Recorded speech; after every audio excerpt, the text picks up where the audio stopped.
नीति वचन अध्याय 26। जैसा धूप काल में हिम का और कटनी के समय जल का पड़ना, वैसा ही मूर्ख की महिमा भी ठीक नहीं होती। जैसे गौरैया घूमते घूमते और सूपा बेनी उड़ते उड़ते नहीं बैठती, वैसे ही व्यर्थ शाप नहीं पड़ता। घोड़े के लिए कोड़ा, गधे के लिए बाघ और मूर्खों की पीठ के लिए छड़ी है।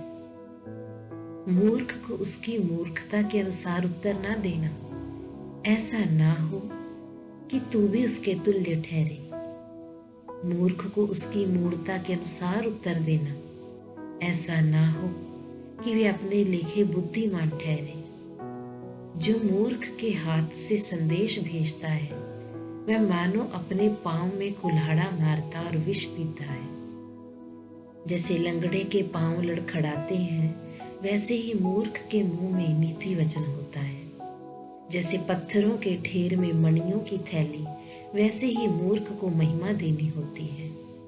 जैसे मतवाले के हाथ में कांटा गड़ता है, वैसे ही मूर्ख का कहा हुआ नीति वचन भी दुखदायी होता है। जैसे कोई तीर अंदाज जो अकारण सबको मारता हो, वैसा ही मूर्खों व बटोहियों का मजदूरी में लगाने वाला भी होता है। जैसे कुत्ता अपनी छांट को चाटता है, वैसे ही मूर्ख अपनी मूर्खता को दोहराता है। यदि तू ऐसा मनुष्य देखे जो अपनी दृष्टि में बुद्धिमान बनता हो, तो उससे अधिक आशा मूर्ख ही से है। आलसी कहता है कि मार्ग में सिंह है, चौक में सिंह है। जैसे किवाड़ अपनी चूल पर घूमता है, वैसे ही आलसी अपनी खाट पर करवटें लेता है।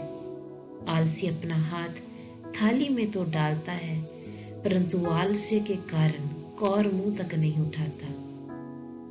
आलसी अपने को ठीक उत्तर देने वाले 7 मनुष्यों से भी अधिक बुद्धिमान समझता है।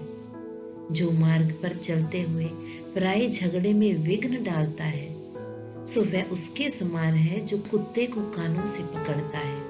जैसा एक पागल जो जंगली लकड़ियां और मृत्यु के तीर फेंकता है, वैसा ही वह भी होता है जो अपने पड़ोसी को धोखा देकर कहता है कि मैं तो ठट्ठा कर रहा था।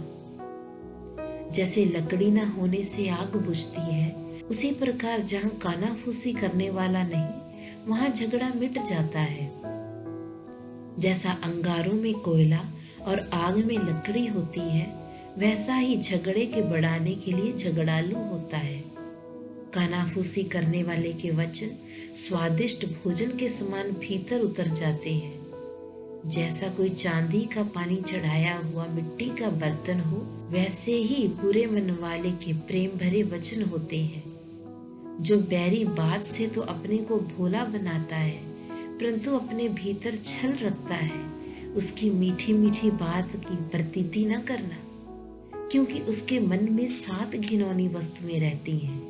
चाहे उसका बैर छल के कारण छिप भी जाए, तो भी उसकी बुराई सभा के बीच प्रकट हो जाएगी। जो गड्ढा खोदे वही उसमें गिरेगा, और जो पत्थर लुढ़काए वह उलटकर उसी में लुढ़क जाएगा।